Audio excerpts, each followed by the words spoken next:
966. Let's get right to it, Richard. What's your one big thing this week? My one big thing, I am acting as style reporter this week. So on Tuesday, earlier this week, I attended the Discover NEOM showcase event in NYC, held at the warehouse-like Spring Studios in Manhattan, Soho District. About 150 invitees, the majority of which were from the investment sector, I believe. Listened to a half day's worth of presentations about NEOM. There were 8 content sessions, and I'm sharing these with you because they had a choice of a lot of things. This is what they chose. Number 1 was Oxagon, Lucian, the floating industrial city meant to be emissions-free. 2, urban design and livability, focused on exactly that. 3, cultural industries, which focused on media, entertainment, and fashion. 4, sports fan engagements, which was not about a NEOM football squad, but the culture and technologies that are reshaping how sports fans consume content. NEOM's ESG investment proposition, how to build a cognitive city, essentially everything is smart. The world's largest hydrogen project, and number 8, preserving and restoring nature. My takeaways were generally positive. For starters, this was, as far as I know, the first Saudi-sponsored and advertised public event in the U.S. since the murder of Jamal Khashoggi in 2018. It's good to see Saudi Arabia getting back into the arena to push its development narrative. So I was pleased to see that they came to New York and did a public event, invitation event.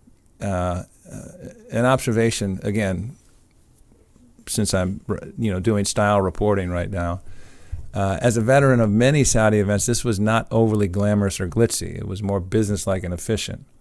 The space was interesting, and human scale with good design and setup. The visual and media presentations were on the fabulous side, and anybody, Lucian, who has looked at promotional materials for NEOM or any other Saudi's giga projects will know what I mean. They're pretty impressive. Also impressive was the list of speakers. They were well prepared. They included what must have been every senior executive of NEOM, as well as others involved in the project, such as Saif Qassimi, who was chairman and president and CEO of Air Products, which is one of the U.S. partner in the hydrogen project in NEOM, and Paddy Padmanathan, the vice chairman and CEO of Aqua Power, is you also a partner in that project. The purpose of the presentations was to introduce and expand a bit on NEOM. It's called Discover NEOM. I think it's targeting people, Lucian, I think, who have heard of the project but haven't been paying as much attention to it as we have here at the 966. In terms of notable takeaways from me, it's apparent progress is underway. There's 1,400 employees on the ground now in NEOM. A good deal of landscaping and site preparation has been accomplished. Saudi Arabia's Aqua Power, who I just referenced, their CEO was a speaker here, just announced a $900 million contract for the engineering, procurement, and construction of its green hydrogen project. So things are proceeding. Of course, it's a gargantuan project, but it is started. You remember, NEOM was announced in October 2017 and has mostly seemed unreal to outside observers. I think it's fair to say that it's progressing towards real. Mm-hmm. Of greatest note to me, really, was the genuine and sincere enthusiasm shown by every one of the NEOM executives and many others who are actively advising or assisting the project. There was a palpable sense that they were part of something special, something that hasn't been done before, and a project really where you can let your aspirations run wild. I think they find it exciting to be a part of, and it was clear. That was the vibe they gave off, is that this is pretty cool to be part of. The question of many of those in attendance would be if it or parts of it are investable in any way. And that the afternoon was set aside for bilateral meetings, so maybe some of those who were in attendance got a better sense of that. I didn't have time for the bilateral meetings. We were doing the Amjad Ahmed episode from the road. But I think the larger purpose was served. Discover NEOM was a well-executed PR event that brought a sense of seriousness and inevitability to the project. I understand there will be further meetings in D.C. and San Francisco. I don't get the feeling it's going to be the same sort of presentation, because I think in D.C. it'll be more meetings with policymakers. and in San Francisco, more individual meetings with investors. But overall, fascinating, good to be there. If you didn't think NEOM was real before, you would have walked away going, well, this it's on an upward trajectory, and it might actually come to pass. It was great to see you in a suit again, I have to say. It was very shocking to see because, Richard, when we first started working together, we both wore suits all the time. Right.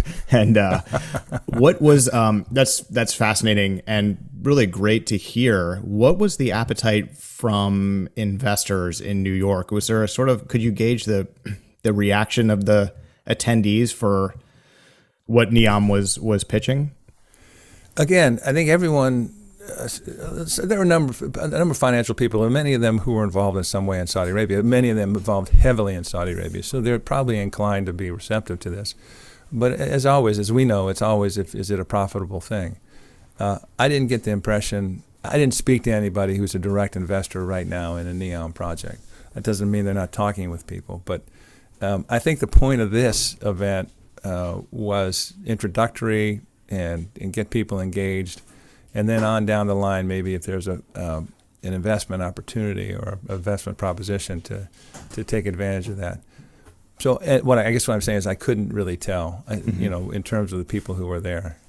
When it sounds sort of like Saudi Arabia and officials from NEOM are sort of gauging, there was the big announcement, and then of course that was met with a lot of skepticism. It was so ambitious. It still is very ambitious, but it just sort of seems like, based on the type of event it was, they're sort of reading the room a little bit on how to maybe pitch it going forward. It doesn't need some huge, glitzy, glamorous, overly expensive sort of event, because now that there's progress on the ground in NEOM, it's sort of beginning to sell itself, or the opportunities are becoming a little bit more real.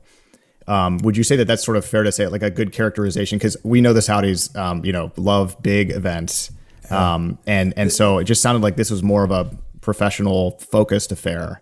It was, and they did the roadshow in the UK. I'm not sure if it looked like this, but this was accessible and professional. It wasn't over the top. Like I said, the visuals and the images were extraordinary, because it's an extraordinary site, and just geographically and visually, it's just really impressive. So they had a lot to work with. But the actual, setting itself was like I said, it was well done, tasteful, and not over the top.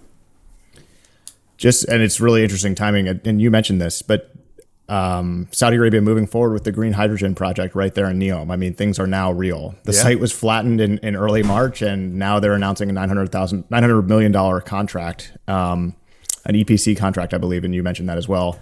There's tangible progress going on in NEOM, and that's sort of cool to see right now. It was, and there were images of that too. Site preparation, housing. I guess they're building a hospital on the site, and there's already some meeting spaces and residences there. So, if you didn't think Saudi Arabia was serious about it, there's no way. I don't think it's so often it's dismissed as a PR stunt. This is not a PR stunt. They're making a run at this. What percentage they get of it, the aspirations are huge, but they're absolutely making a run at it with really capable people who seem to be really committed to the project. And I think that's compelling. If that's what you walk away with from this roadshow, that's worthwhile.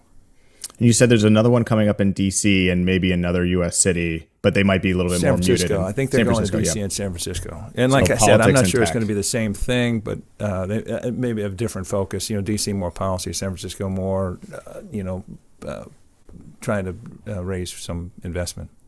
It's cool. It's sort of like a show of solidarity from all the CEOs. There are so many different companies that are involved in NEOM that are Saudi companies. Like Oxagon is its own company, and you said the CEO was there. Just interesting. It's like a show of not show of support, I guess, but a show of, hey, like, we're all doing this. This is this isn't just pie in the sky, and we're serious about this, and the evidence is on the ground. There's also buy-in from the people in Saudi Arabia just from a real estate standpoint. That's one of the hottest destinations now, or at least one of the most sought after destinations for real estate in Saudi Arabia. People want to live in NEOM because it sounds awesome.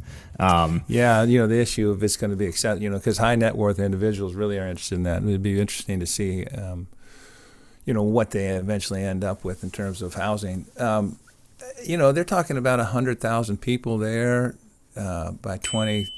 I mean, ultimately, I think maybe even more than that.